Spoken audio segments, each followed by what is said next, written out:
All right, I'm going to be personal here. I'm going to lay down my cards. It will probably reveal to some of you why I'm a difficult motherfucker, but I am who I am, and I would rather be honest about my faults and what I'm trying to work towards.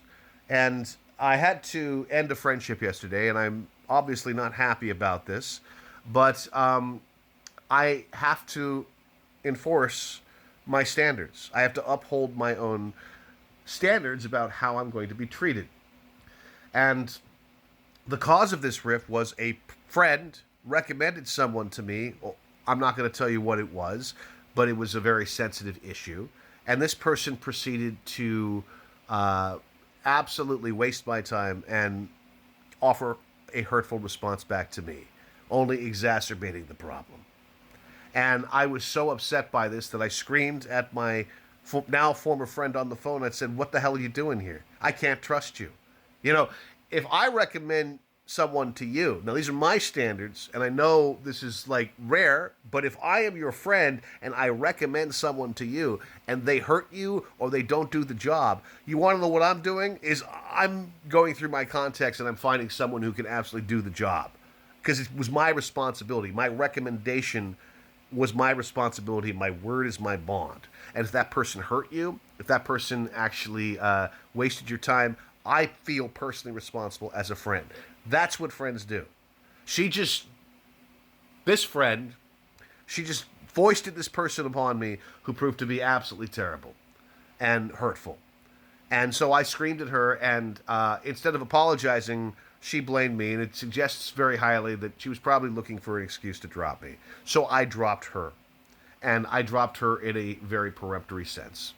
I don't think this can be salvaged, but at the same time, as sad as this has been, I am proud of myself for finally. Me sticking up for myself is new. Me demanding that need these conditions in order to function. It has actually smoothed my life a lot. I had not done this before. I am now voicing up now in middle age and saying I need to have this shit or else this isn't a fucking deal. I'm too old now to deal with this horse shit, and that includes recommending people. Now, I'm sure that some of you will think this is extraordinary and ridiculous, but try middle age. Try reaching middle age with your soul intact after tons of fucking hard knocks, and you will find yourself raising your fucking standards, which is what I'm trying to do now. But I had to sacrifice a friend along the way, and it really, really sucks. But I am not going to take shit from anyone, even people who are close to me. I do worry that I can sometimes be self-destructive in my anger and my fury. This has come up before in my life. It's not as bad as it used to be, but it's still there.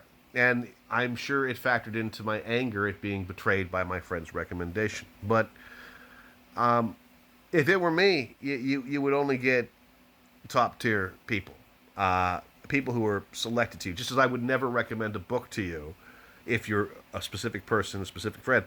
I would only recommend a book that I know you would like. I wouldn't recommend you something that I know you would fucking hate.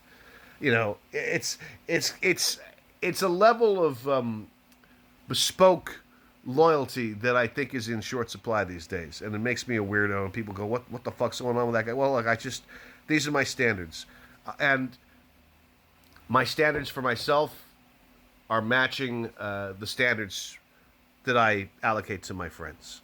Although I've historically been better about sticking up for my friends better than not sticking up for myself, and now I'm sticking for myself, and some people have a problem with that. Well, you were never a real friend. You were never a real friend if you think that me upholding these standards is ridiculous. Go find somebody else who's boring. At least I'll keep your fucking life lively. But I'm now doing it on my own terms. So yeah.